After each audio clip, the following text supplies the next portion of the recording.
Ευχαριστώ πάρα πολύ τον Σεβασμιώδη για την τιμή και την αγάπη που δείτε στο πρόσωπό μου και ιδιαίτερα με την ευκαιρία αυτή να επικοινωνήσω μαζί σας που νιώθω στα αλήθεια ότι θέλω να μοιραστώ κάποια λόγια μέσα από τον Άγιο Χρυσόστομο και κάποιους προβληματισμούς μου, χωρίς να θέλω να σας κάνω το δάσκαλο, αλλά να μοιραστώ και να τα πω πρώτα στον εαυτό μου αυτά που έχω να πω. Και πιστεύω ότι αυτή είναι η κοινωνία της αγάπης και η κοινωνία του λόγου, όταν μεταξύ μας ο ένας με τον άλλο στηρίζεται για το μεγάλο αυτό έργο της διαδοσύνης που επιτελούν επί της γης. Το θέμα μου είναι ιερουργώντας τον Θεό της πλούσιας αγάπης. Είναι ότι εμείς ως ιερείς είμαστε στον τόπο και στον τύπο του Χριστού. Ο Ιερός Αυγουστίνος λέγει είναι ο ιερέας ο Άρτερ Christus, ο άλλος Χριστός επί της γης.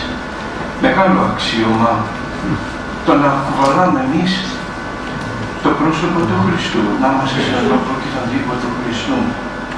Μου έκανε εντύπωση κάποια μέρα καθώς περνούσα έξω από ένα σπίτι σε μια αυλή, ήταν ένα μικρό παιδάκι και άρχισε να φωνάζει Χριστούλη, Χριστούλη. Έμεινα εκπλήκτος. Λέω, κοιτάξτε τώρα τι μου κάνει αυτό το μικρό. Και πήγα κοντά μου, πήγα το χέρι να μου φιλήσει και λέγω, πώς μας βλέπει ένα παιδί, πώς μας βλέπουν οι άνθρωποι στον τόπο του Χριστού και δεν έκανε λάθος όταν κοινωνάει, όταν έρχεται στην Εκκλησία, ένα παιδί καταλαβαίνει καλύτερα το μεγάλο αυτό μήνυμα, το τι είναι ο ιερέας μέσα στην Εκκλησία. Βέβαια, ο Χριστός μας πριν φύγει από αυτήν την ζωή, πριν την ανάληψή του, επετέλεσε μια άλλη δημιουργία. Θυμάστε τη δημιουργία στον Αδάμ, που μετά φύσηξε στο πρόσωπο και το έδωσε την πρώτη εικόνα του, κατ' εικόνα Θεού. Αλλά όταν έφευγε τη δεύτερη φορά πριν την ανάληψή του, πλησίασε τους μαθητές του και τους φύσηξε άλλη μια φορά στο πρόσωπο και τους λέγει πάρτε Πνεύμα Άγιον και τους δίνει την άλλη εικόνα του, μονάχα στους μαθητές του, την ιεροσύνη του. Και έτσι, δίνοντάς τους το Πνεύμα το Άγιο, τους έδινε τα πάντα που είχε ο ίδιος. Τους έδωσε το δικαίωμα να συγχωρούν αμαρτίες, να τελούν τη Θεία Ευχαριστία, να κηρύττουν το Ευαγγέλιο και να διαβημένουν τις ψυχές.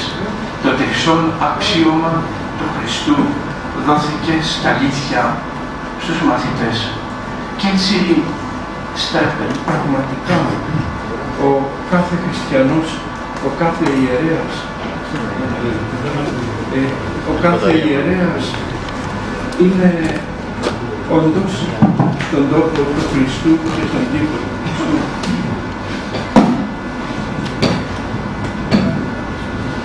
Και όπως λέγει ο Άγιος Χρυσόστομος, ότι ο ιερέας επί της γης είναι διακονία αγγέλων και λέγει ότι πόσο με τι καθάρια ψυχή πρέπει να δουλεύει στο έργο του αυτό.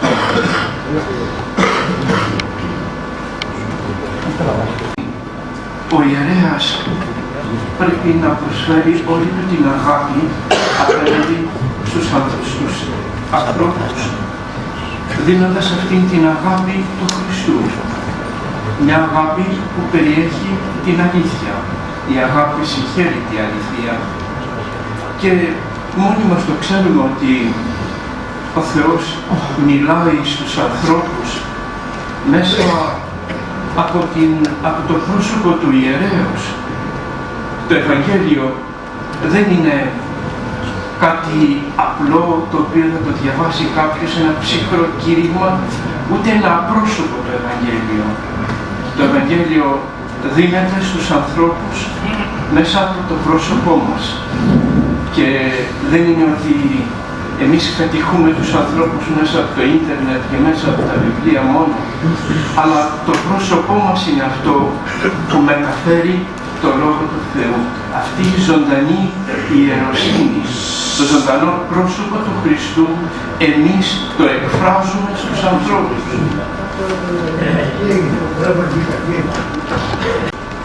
Πώς ένας ιερέας εκφράζει και μεταφέρει τον Χριστό στους ανθρώπους, στον τόπο και στον τύπο του Χριστού. Οφείλουμε να δώσουμε την αγάπη του Χριστού στους ανθρώπους μας, στο ποιμιό μας, και αυτήν την αρχοντιά της αγάπης που έδωσε ο Χριστός στους ανθρώπους, που ο Θεός ανοίγει τα χέρια του και σκορπάει όλη την ευλογία του στους ανθρώπους. Εγώ σαν ιερέας, πώς άραγε δίνω την αγάπη μου στους ανθρώπους, ώστε μέσα από το πρόσωπό μου να βλέπουν τον ίδιο τον Θεό? Άραγε ο Θεός που είναι ο πλούσιος της αγάπης, εγώ πώς τον εκφράζω στους ανθρώπους? Μήπως ώρες με μια μιζέρια, με μια βόλεψη, με έναν επαγγελματισμό ώρες και με μια τσιμιά? Ο άνθρωπος στο πρόσωπο του ιερέα βλέπει τον Θεό. Περιμένει όλη τη θεϊκή αγάπη από το πρόσωπο του ιερέως. Γι' αυτό και λέγει ο Άγιος Χρυσόστομος ότι είναι σεπτή και δυσπρόσιτη η ιεροσύνη. Δεν είναι εύκολο κάποιος να είναι ιερέας. Πρέπει να εκφράζει αυτήν την αγάπη του Θεού. Και ώρες ο ιερέας ζει μια χειρίστη δουλεία, προσπαθώντας να μεταφέρει αυτήν την αγάπη στους ανθρώπους. Και όπως λέγει σε ένα άλλο σημείο του ο Ιερός Χρυσόστομος, ότι οι ιερείς είναι το αλάτι πάνω στη γη και οφείλουν με αγάπη και με υπερβολή αγάπης να προσφέρουν στους ανθρώπους. Πόσο καθαρός πρέπει να είναι ο ιερέας που έχει αξιωθεί ένα τέτοιο μεγάλο αξίωμα και μια τέτοια διακονία, και οφείλει να είναι μέσα στον κόσμο, αλλά και να μην γίνεται ένα με τον κόσμο και να είναι ποικίλος. Και δεν εννοώ να είναι λύκουλος και κόλακας και υποκριτής, αλλά να είναι γεμάτος από ελευθερία και παρησία, που να ξέρει και να συγκαταβαίνει στην υπόθεση των πραγμάτων και να είναι γλυκής και αυστηρός συνάμα. Έτσι περιγράφει ο Ιερός Χρυσόστομος τον ιερέα τα σημεία στα οποία καλούμαστε σαν ιερείς να εκφράσουμε την αγάπη μας στο λαό. Το πρώτο σημείο είναι η αγάπη μας στο εξομολογητήριο και μπροστά στους μετανοούντες χριστιανούς. Βλέπετε πως ο Κύριος μας ο Ιησούς Χριστός με την παραβολή του ασώτου Ιού, σαν πατέρας υποδέχεται το παιδί χωρίς να το ανακρίνει, χωρίς να το δικάσει, κάνει τραπέζι, δίνει την αγάπη του, τον αγκαλιάζει, δεν τον διακομπεύει, ούτε τον τιμωράει, και είναι μια εικόνα στο πώς και εγώ και εσύ που ιδιαίτερα εξομολογούμε ανθρώπους, αλλά και ο κάθε ιερέας που δέχεται την παρουσία και των αμαρτωλών κοντά του, είναι που εκεί πρέπει να εκφράσει όλη την αγάπη του στον Θεό και στον αμαρτωλό.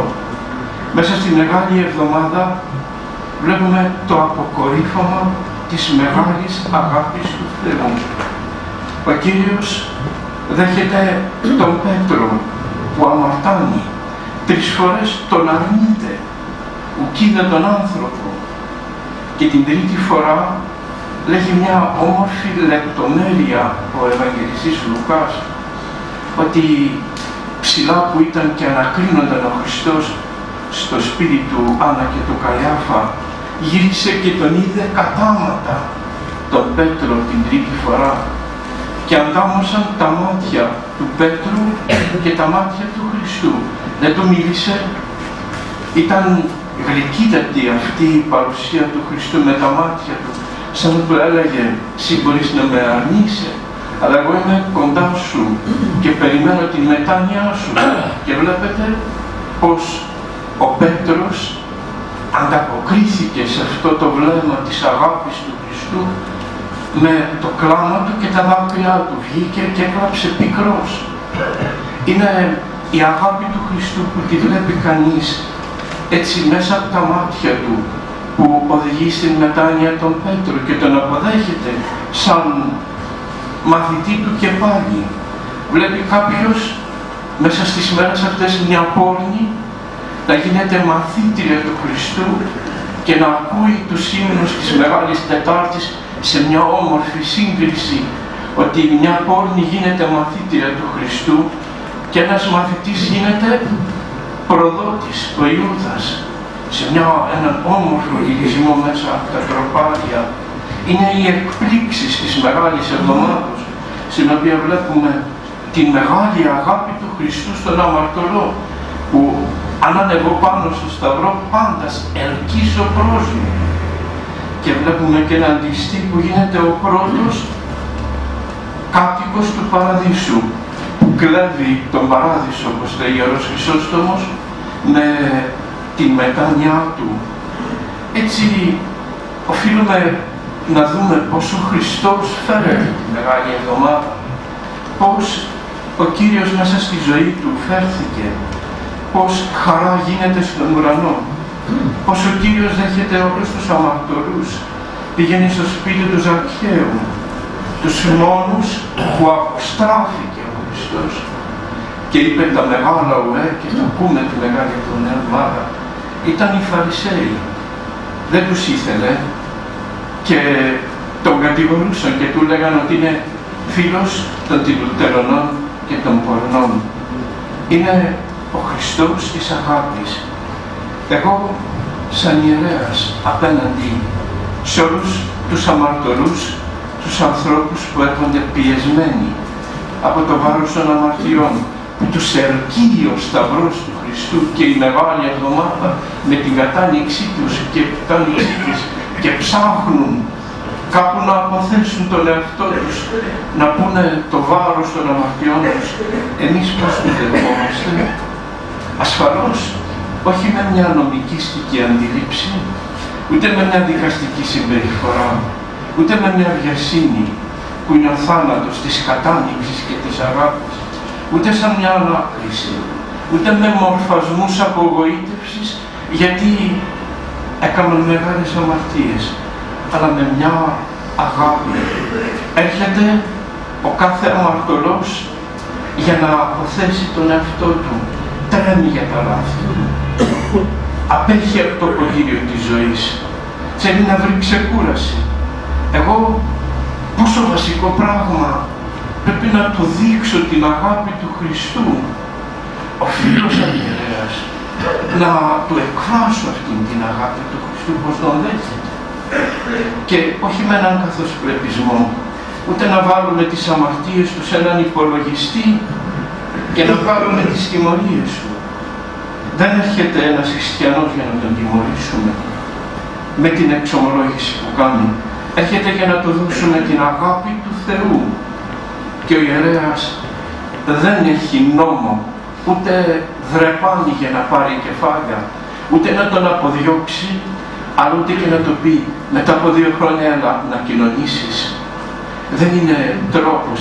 Όλοι οι άνθρωποι σήμερα που εξομολογούνται είναι σε μια μεγάλη απελπισία του εαυτού τους και νιώθουν κάπου να πιαστούν και έναν τόρθο. Θα του πεις παίρνα, ξαναπέρνα, τα ξαναλέμε. Δεν του βάζεις όρους και όρια μετά από χρόνια επειδή του λένε οι κανόνες, μα δεν είναι οι κανόνες, κανόνια για να σκοτώνουμε τον αμαρτωλό και να τον απελπίσουν. Και τα επιτήμια και οι κανόνες μπήκαν και είναι και τους βάζουμε μόνο για να σταματήσει την αμαρτία. Και όταν ο άνθρωπος σταματάει να αμαρτάνει, έρχεται στη μετάνοιά του, ασφαλώς και πρέπει να τον εγκεντρήσουμε, όπως λέει ο Απόστολος Παύλος, στην Θεία Κοινωνία και στην καλλιέργεια που είναι ο Χριστός. Και ιδιαίτερα στις εξομολογήσεις μας και στα εξομολογητήριά μας. Ο πατήρ Σοφρόνιος έχει μια πολύ όμορφη προσευχή που μπορείτε να τη βρείτε και να τη διαβάζετε πριν ξεκινήσετε την εξομολόγηση και να σκύβουμε με σιωπή και να ακούμε τους ανθρώπους που έρχονται και να χαιρόμαστε με αυτούς που χαίρονται, χαίρι με τα χαιρόντων και κλαίει με τα κλαιόντων, να δείχνουμε τη συμπάθειά μας. Και μάλιστα λέγει ο πατήρ Σοφρόνιος, το να δεχτείς έναν άνθρωπο στην εξομολόγηση και πρέπει να συναισθανόμαστε τη δική μας αμαρτωλότητα. Ο δις εστίν ικανός και ο δις άξιος, όπως λέμε στο χειρουργικό, και να βλέπουμε το δικό μας αυτό και να σκύβουμε με πολύ αγάπη. Και λέγει ο Ιερός Χρυσόστομος ότι δεν έβαλε ο Θεός αγγέλους να εξομολογούν ανθρώπους, αλλά εμπιστεύτηκε το έργο της εξομολογήσεως και την μεγάλη αυτή τιμή να συγχωρούμε αμαρτίες σε εμάς τους ιερείς. Εάν έβαζε αγγέλους, θα βριχόταν οι άνθρωποι, θα πήγαινε ένας κόσμος και θα του παίρνε το κεφάλι. Θα ερχόταν ένας άλλος με τέτοια κακία και θα τον απόδιωχνε. Δεν μπορεί να καταλάβει ο άγγελος, λέγει ο Ιερός Χρυσόστομος, τον αμαρτωλό. Έβαλε εμάς τους ιερείς που βλέποντας τα δικά μας αμαρτήματα και σκύβοντας τη δική μας αθλιότητα, να γινόμαστε φιλάνθρωποι στον άλλον. Έτσι ο Απόστολος Πέτρος που τον τίμαζε να γίνει Απόστολος του, ναι, τράβηξε χάρη, λέγει ο Χριστός. Έπεσε σε προδοσία στο Χριστό και όταν μετά επανήλθε με τη μετάνοιά του, πόσο επίοικης και πόσο φιλάνθρωπος θα ήταν στους αμαρτωλούς, έτσι και σε εμάς. Και εμείς σαν ιερείς σκύβουμε στον εαυτό μας και δίνουμε την αγάπη του Χριστού μπροστά στην μετάνοια των ανθρώπων και τα επιτίμια στην Ορθόδοξη Εκκλησία μας μόνο για να καλλιεργηθεί η μετάνοια του ανθρώπου. Δεν έχουμε δυτική σκέψη να τιμωρούμε και πρέπει ο καλός να βραβεύεται και ο κακός να τιμωρείται, όπως βλέπουμε στις ταινίες τις αμερικάνικες, στη δυτική σκέψη. Όχι, ο αμαρτωλός έχει δικαίωμα απέναντι στο Θεό. Έχει πάντοτε την αγάπη του Θεού που πρέπει να την εκφράσουμε εμείς και δεν θα επιτρέψουμε ποτέ να απελπίζεται ο αμαρτωλός, ούτε να αυτοτιμωρείται. Και έρχονται άνθρωποι με ποικίλες αμαρτίες και οφείλουμε να τους δώσουμε την αγάπη μας και να μην περιμένουν τον τρόπο της τιμωρίας και τον τρόπο του κανόνος, αλλά την αγάπη μας.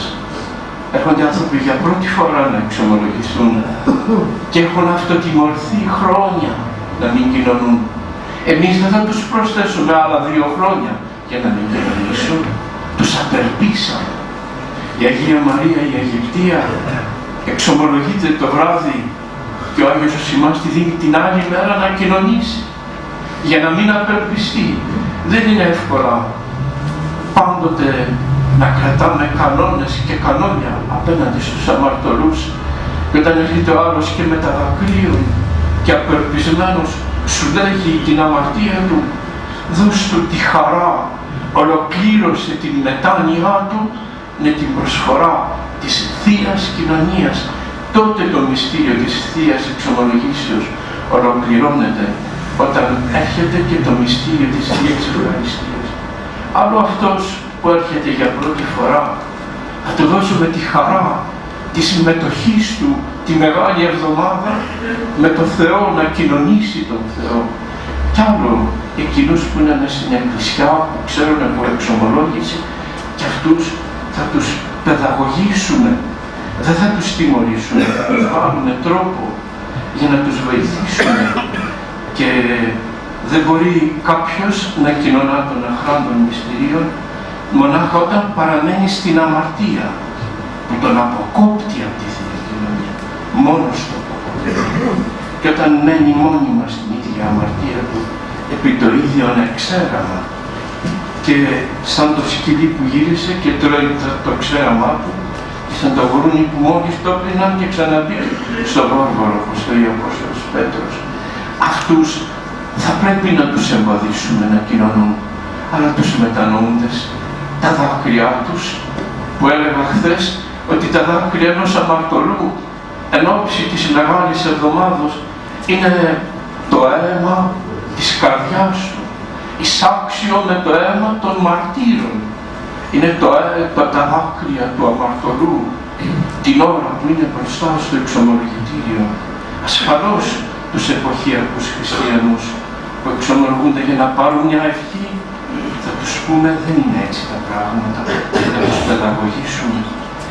Έτσι, με λίγα αυτά λόγια, πιάνω το πρώτο κομμάτι σαν αφορμή για να δούμε μες στην καρδιά μας το μεγάλο έργο της εξομολογήσεως και της μετανοίας του λαού μας. Βλέπεις δάκρυα, βλέπεις ομολογία, βλέπεις να συγχωρνάει τον εχθρό του, βλέπεις ακατάσχετη επιθυμία του να κοινωνήσει. Ναι, δεν είναι τρόπος τιμωρίας η Θεία Κοινωνία, ούτε επιβράβευση, είναι τρόπος ζωής. Ας αναστήσουμε τον αμαρτωλό με την αγάπη μας. Πάντοτε υπάρχει ένας τρόπος να βλέπεις με την καρδιά σου, και όπως έλεγε ο Πάτερ Σοφρόνιος και ο Άγιος Ιμνωνός, ότι όταν με ρωτούσαν κάτι ιδιαίτερα στην εξομολόγηση, σκεφτόμουν και προσευχόμουν μέσα στην καρδιά μου, Θεέ μου, τι να κάνω αυτή τη στιγμή σε αυτόν τον άνθρωπο, και αυτό που μου έλεγε η καρδιά μου το έλεγα και ποτέ δεν έπεσα έξω, γιατί το Πνεύμα το Άγιο μου μιλούσε για να σωθεί μια ψυχή και να μην χαθεί. Πόσο μεγάλο πράγμα είναι να βλέπεις τον ιερέα να επιτελεί το έργο της αγάπης του Χριστού στον αμαρτωλό άνθρωπο, στο συναμαρτωλό και μάλιστα να εκφράζουμε τον Χριστό που αγαπούσε όλους και συγχωρούσε όλους και δεχόταν τους μετανοούντας. Ένα δεύτερο σημείο στο οποίο δείχνουμε την αγάπη μας στο διπλανό μας, το οποίο είναι ένα σπουδαίο σημείο στη ζωή μας σαν ιερείς, είναι το κήρυγμα του Ευαγγελίου. Ο Κύριος μας Ιησούς Χριστός τον κατηγορούσαν ότι με τον άρχοντα των δαιμονίων κάνει θαύματα. Δεν τους απάντησε, λέγει ο Ευαγγελιστής, αλλά γράφει μετά σε αυτή την κατηγορία και ξεκίνησε ο Χριστός, λέγει, να κηρύττει το Ευαγγέλιο και να θεραπεύει τους ασθενείς. Αυτή ήταν η μοναδική απάντηση του Χριστού, με λόγια.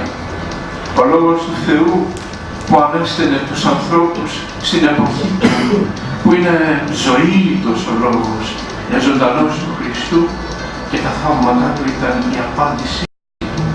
Έτσι και εμείς στη Θεία Λατρεία, μέσα σε όλες τις ακολουθίες που επιτελούμε και ιδίως στην Κυριακάτικη Θεία Λειτουργία, καλούμαστε να μιλάμε για τον Θεό.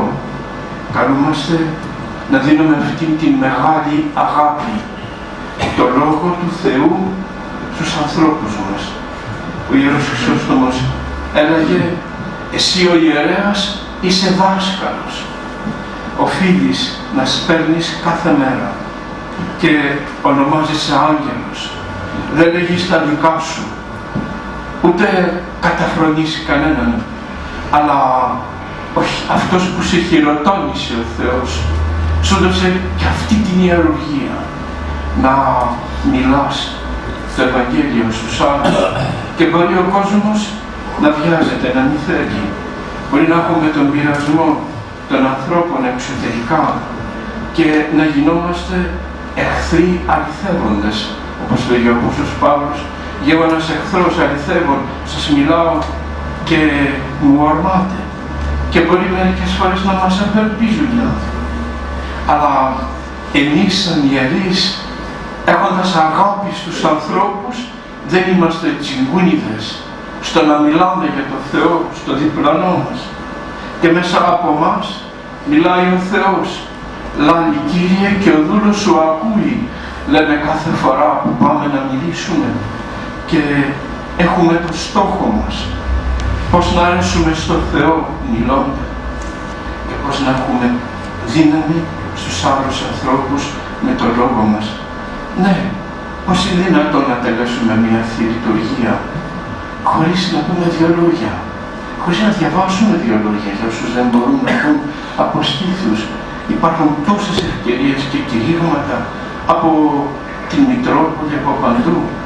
Ξέρετε, έρχονται άνθρωποι και μου λένε τίποτα δεν είπαν σήμερα στην Εκκλησιά και περιμέναμε τον ιερέα ένα λόγο, κάτι να μου μείνει, να πάρω μια παρηγοριά από το Λόγο του Θεού.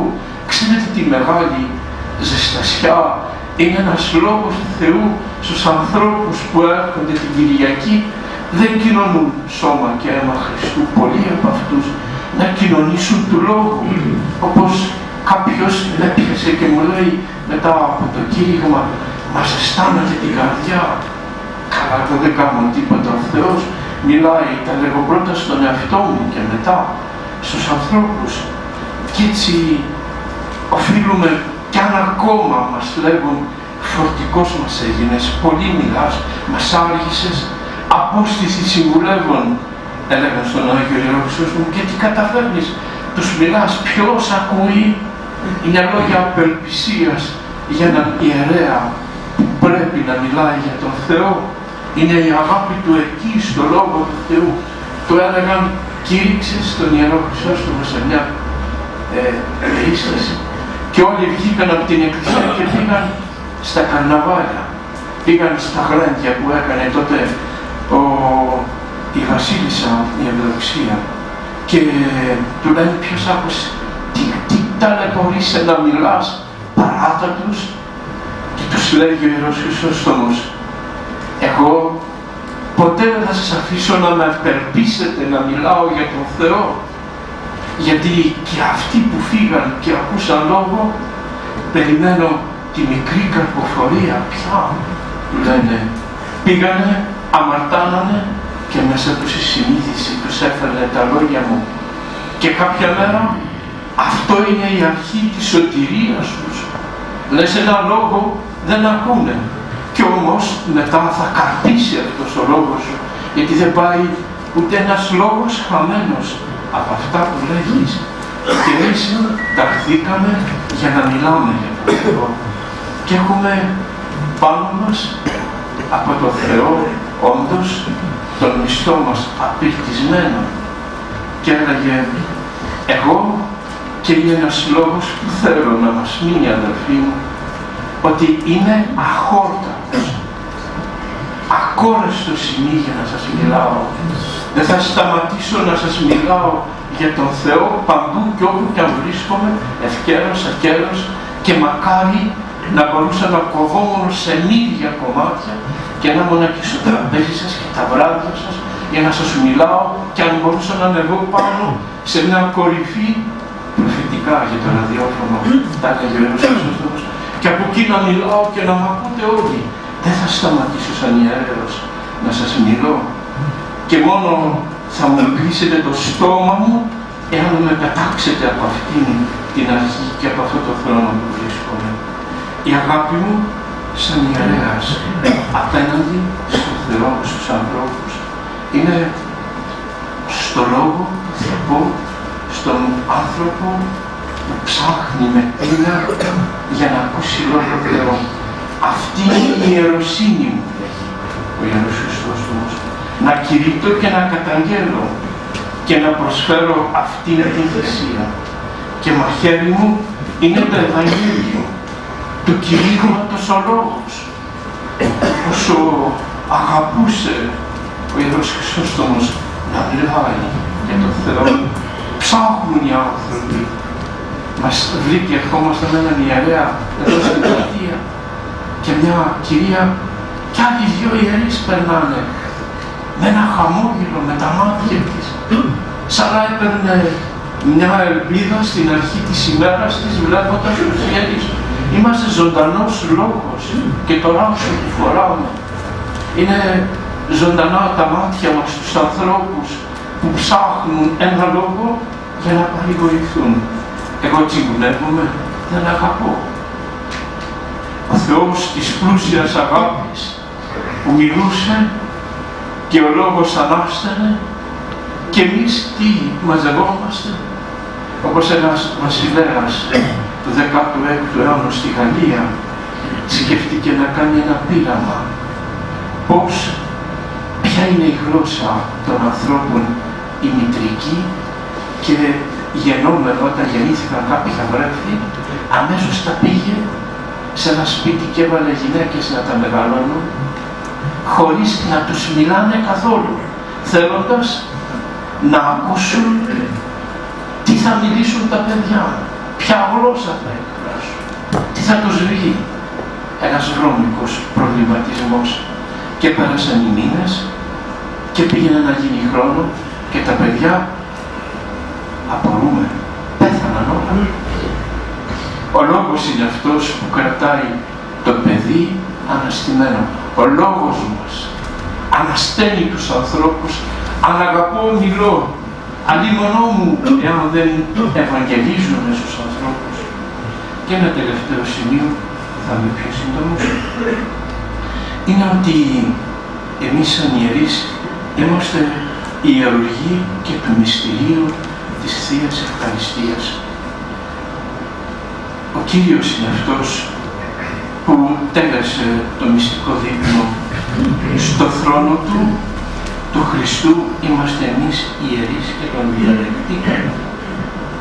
Από τον Χριστό ομιλούμε, λέγει ο Άγιος Χρυσόστομος, αφού μας τοποθέτησε στη διακονία αυτή της καταλλαγής. Ο ιερέας όταν ομιλεί, δανείζει τη γλώσσα του στο Χριστό.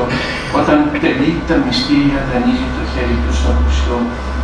Στους ιερείς δόθηκε η εξουσία του να συγχωρούν αμαρτίες. Και όσα εργάζονται οι ιερείς εδώ κάτω στη γη, όλα αυτά ο Θεός τα επικυρώνει πάνω στον ουρανό και τα επιβεβαιώνει και επιβεβαιώνει το έργο των δούλων του. Είναι αλήθεια ότι την ώρα του χειρουργικού νιώθει κανείς αυτό το δέος, ότι παραθέτει στο Χριστό τον εαυτό του, δανείζει τον εαυτό του ιερέας. Αυτό είναι η ιεροσύνη όλων μας. Πάρε τα χέρια μου, πάρε την καρδιά μου, Κύριε, το στόμα μου, και έλα να λειτουργήσεις. Αν το καλοσκεφτούμε, αδελφοί μου, είναι φοβερό αυτή η αίσθηση και η πραγματικότητα. Και όταν δεις τη Θεία Λειτουργία, τον Κύριο θυσιασμένο, τοποθετημένο πάνω σε ένα Αγία Τράπεζα, και τον ιερέα να στέκεται μπροστά στο θύμα, τον Χριστό, και να προσεύχεται, και όλους τους πιστούς να αποκοινίζουν το στόμα τους με το τίμιο εκείνο αίμα, άρα και νομίζεις ότι βρίσκεσαι μεταξύ ανθρώπων και στέκεσαι πάνω στη γη. Βγάλε την γήινη διάνοια και δες μια γεμνή την ψυχή και καθαρό το νου, τα ουράνια που είναι πάνω στη γη. Έτσι, μέσα από τη Θεία Λειτουργία, θήτης και θύμα είναι ο Χριστός. Εγώ δανείζω τον εαυτό μου, άραγε αυτό που έχω να προσφέρω στους ανθρώπους είναι το σώμα και το αίμα του Χριστού, τη Θεία Κοινωνία. Είναι η υψίστη αγάπη μας στο άνθρωπο, τον ταλέπορο, να του μεταγγίσουμε εμείς οι ιερείς ότι πολυτιμότερο έχουμε. Να του δώσουμε αυτήν την αγάπη του Χριστού, που είναι το σώμα και το αίμα του Χριστού. Να του κάνουμε μετάγγιση του αίματος του Χριστού. Πώς θα του το μεταφέρουμε αυτό, πώς να του δώσουμε αυτήν την κατάνοιξη και τη βιωματική κατάσταση, ότι είναι όχι μια γρήγορη κίνηση, μια βιασύνη της Θείας Λειτουργίας να τελειώσουμε, να φύγουμε. Πώς μπορώ εγώ σαν ιερέας να βγαίνω με τα φόβου και να μην κοινωνάει ούτε ένας ή λίγα μόνα παιδιά. Πώς μπορώ να στέκομαι σε αυτό το μυστήριο, το υπηρετό, χωρίς να νιώθω την ανάγκη μου ότι πρέπει το λαό να τον ελευθερώσω από παραδόσεις και φόβους και φοβίες, τα οποία δεν είναι παραδόσεις. Είναι πλάνες που μπήκαν μέσα στην τουρκοκρατία και μέσα από μια άγνοια που κοινωνούν μόνο το Πάσχα και μόνο τα Χριστούγεννα και μόνο το 15 Αύγουστο, που θα πρέπει κάθε Κυριακή και ένας ιερέας να ζει αυτή την αγωνία και την έγνοια, πως τους ανθρώπους που έχουν καθαρότητα και που έχουν αγάπη στο Θεό και ζωή εν Χριστώ, να τους πείσουμε, να τους βοηθήσουμε να μάθουν να κοινωνούν κάθε Κυριακή, να τους μάθουμε ότι η νηστεία δεν είναι αυτή η απαραίτητη προετοιμασία πριν από τη Θεία Κοινωνία. Η μόνη νηστεία που γράφουν οι πατέρες είναι το πρωί νηστικός, ευχαριστιακή νηστεία. Εκείνος που τελεί όλες τις νηστείες, Τετάρτη, Παρασκευή, όλες τις νηστείες, μπορεί να κοινωνεί οποιαδήποτε άλλη μέρα, ασχετά και την προηγούμενη μέρα έχει φάγει. Πώς θα του δώσουν αυτή την πλατιά αγάπη? Πώς μπορώ εγώ ιερέας να του λέω μία φορά το μήνα να κοινωνάει δοσολογίες στους ανθρώπους, πώς να αγαπούν τον Θεό και τι πόθο να έχουν? Πώς να ελευθερώσουμε τους ανθρώπους να αγαπήσουν τον Θεό μέσα από τη Θεία Κοινωνία, όπως έλεγα χθες? Και είναι αλήθεια ότι δίνουμε στους ανθρώπους την αγάπη του Χριστού όταν ξεκινάμε από το δικό μας τον εαυτό μας και από την καθαρότητα και την μετάνοια τη δική μου. Όταν ζούμε το μυστήριο όχι με μια αληθώδη εξοικείωση, αλλά ζώντας το μυστικό δείπνο, τη σταύρωση του Χριστού μπροστά μας, ζώντας αυτό την παρουσία του Χριστού και από τις ακτίνες πιο καθαρός του ηλίου πρέπει να είναι ο ιερέας. Όταν χτεβάζει το Πνεύμα το Άγιον και όταν εγώ βιώνω τη Θεία Λειτουργία, ασφαλώς βλέπουν χριστιανοί που εγώ δεν βιάζομαι να τελειώσω, που εγώ δεν βιάζομαι να μιλάω και να συζητάω μέσα με τους άλλους και να τρώγομαι με τα παιδιά που υπηρετούν με άλλους και βλέπουν στο πρόσωπό μου αυτή την κατάνοιξη, αυτό το βίωμα της αγάπης του Θεού, τότε εισπράττουν την κατάνοιξη σαν έναν ιερέα που λέει το γεροντικό που όταν λειτουργούσε μούσκευε κάτω του χώμα, τα πόδια του, το χώμα με τα δάκρυά του και όλη η Εκκλησία με κλαθμό ζούσε το μυστήριο. Ποια είναι η δική μου η καθαρότητα?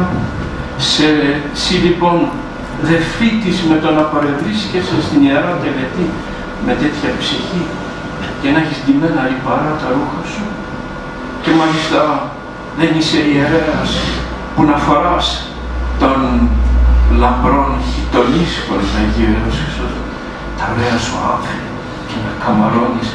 Εκεί είναι η λειτουργία σου, εκεί είναι το αξίωμα της ιεροσύνης σου, εκεί είναι η αγάπη σου στο Θεό. Και μη μας πετάξει εμάς πρώτους σαν συνδετημόνες από το σπίτι, από την ώρα της Θείας Λειτουργίας. Και έχουμε χρέος, αδελφοί μου, αγάπη είναι να ενισχύσουμε τους χριστιανούς που ζουν στο θέλημα του Θεού να κοινωνούν συνεχώς, αλλά οφείλουμε και τους χριστιανούς που μαζεύονται τις ημέρες αυτές Μεγάλη Πέμπτη, Μέρο Σάββατο, να τους μάθουμε και να τους διδάξουμε πώς να κοινωνούν και όχι όπως να είναι, επειδή είναι η μέρα γιορτής και υπάρχει η θυμοτυπία να κοινωνούμε. Λέγει ο Άγιος Χρυσόστομος, δεν είναι δικά μου λόγια, μη δώσεις ξύφος θανατηφόρο σε εκείνους που κοινωνούν, αλλά δώσ' τους τροφή πνευματική. Μάθε τους πώς να κοινωνούν με την καρδιά τους, την αγάπη τους στο Θεό και με την μετάνοιά τους. η αγάπη του ιερέα απέναντι στο λαό γίνεται μια τεράστια διδαχή και αγωνία τις μέρες της Μεγάλης Πέμπτης, της μεγάλης κοινωνίας, να τους μάθουμε πώς να κοινωνούν για να αγάπουν τον Θεό. Ο Χριστός της αγάπης και ο ιερέας της αδιαφορίας ενώπιον του Θείου Μυστηρίου της Ευχαριστίας. Λέγει ο Άγιος Χρυσόστομος ότι σου έβαλε να φυλάγεις την πηγή της ζωής ο Χριστός σε έναν τον ιερέα. Σου την ενεγχειρίστηκε να φυλάτεις καθαρά την πηγή. Και όταν έρχει ένα πρόβατο με βόρβορο στο στόμα του, μην του επιτρέψεις να κοινωνήσεις. Πώς δεν αγανακτείς όταν βλέπεις αμαρτωλούς ανθρώπους αμετανόητους και να μην τους λες πώς πας να κοινωνήσεις. Κι αν δεν ξέρεις κάποιους, τους λες προσωπικά χωρίς να τους εκθέσεις. Μην κοινωνήσεις αν δεν ξομολογηθείς, αν δεν μετανοήσεις. Αλλά και τους άλλους που δεν ξέρεις, εσύ θα μιλήσεις την ώρα πριν τη Θεία Κοινωνία. Θα τους βάλεις τους λογισμούς της μετανοίας. Θα τους τραντάξεις με το κήρυγμά σου της αγάπης και άφησε τους, κι αν αυτοί δεν θέλουν να σκεφτούν και να μετανοήσουν, άφησε τους στα χέρια του Θεού. Και είναι δύσκολα. Και λέγει, δεν σου έδωσε τα ιερατικά σου άμφια να τα περιβάλλεσαι και να μην νοιάζεσαι πώς κοινωνούν οι χριστιανοί. Και έλεγε ότι θα σου το ζητήσει από τα χέρια σου το αίμα του ο Χριστός όταν κοινωνούσε ανθρώπους σε μπουλούκια και δεν τους έχεις μάθει ότι δεν πρέπει έτσι από συνήθεια να κοινωνούν, ούτε από έθιμο, αλλά με την καρδιά τους καθαρή. Και έλεγε, μη δεις κοινωνείτο των μη μαθητών, μη δεις λαμβανέ το Ιούδας, ή να μην τα Ιούδια, του Ιούδα πάθη.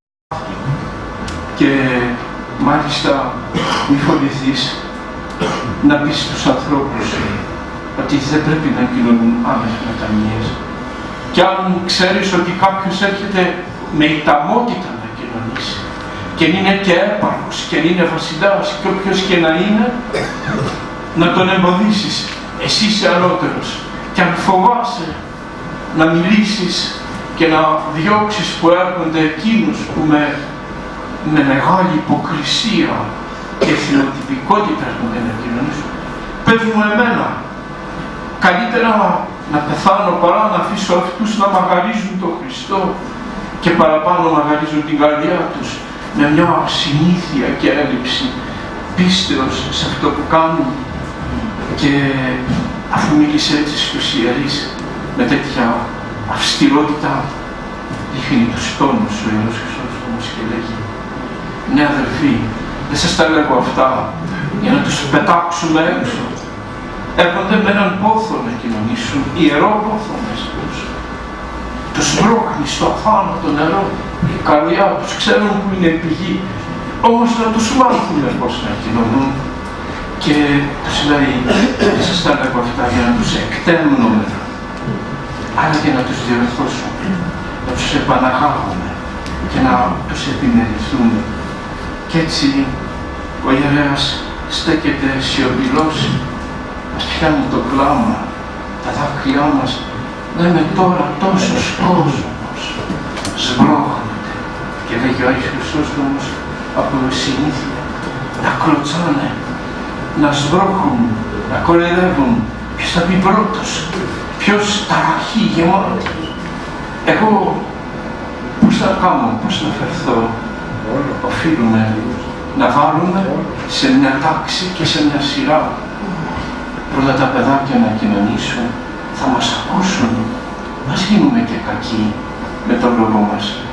Μετά οι άνθρωποι που έχουν ανάγκες, μετά οι άλλοι να καθίσουν να περιμένουν για τη σειρά, μπαίνοντας και κρατώντας την ηρεμία. Τι θορυβείς, πες στους ανθρώπους, τι βιάζεσαι. Εδώ είναι ο ουρανός στη γη, μεταξύ ανθρώπων είσαι.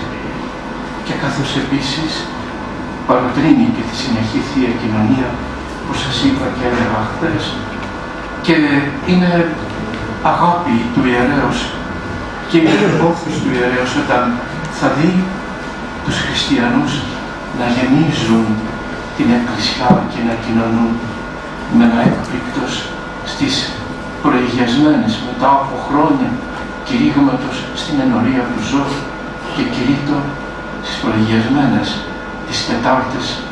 Είναι του Θεού δώρο, δεν είναι δικό μου κατάληκτημα, να έρχονται 200 άνθρωποι να γεμίζει η Εκκλησία και να κοινωνούν όλοι, να μην μου φτάνει ένας ολόκληρος αμνός για να τους δώσω και εγώ. Πασχαλιά έχουμε, ένας πόθος, και είναι όλοι, όχι έξω από την εξομολόγηση, όλοι έχουν πάρει και παίρνουν το μήνυμα της καλής μετάνοιας για να έρθουν να κοινωνήσουν, και είναι τόσο ευλογημένες ώρες εκείνες που κοινωνούν όλη η Εκκλησία. Θυμίζει την πρώτη Εκκλησία του Μεγάλου Χρυσοστόμου και Μεγάλου Βασιλείου, και καθώς επίσης που βλέπεις να κοινωνούν και να λάμπουν τα πρόσωπά τους και να χαίρονται. Είναι οι ώρες εκείνες που σε σένα και σε μένα σαν ιερέα λέμε τους μάθαμε να κοινωνούν, και πως του έμαθα να κοινωνάει, του δώσα όλη την αγάπη του Χριστού. Εγώ και να αποσυρθώ και να με δίπλα, ξέρω ότι τον διδάσκει ο Χριστός με τη συνεχή Θεία Κοινωνία, αλλά και στον τρόπο που μεταδίδουμε τη Θεία Ευχαριστία, το σώμα και το αίμα του Χριστού, φαίνεται η αρχοντιά μας και η αγάπη μας σαν ιερείς στο ποιμνιό μας.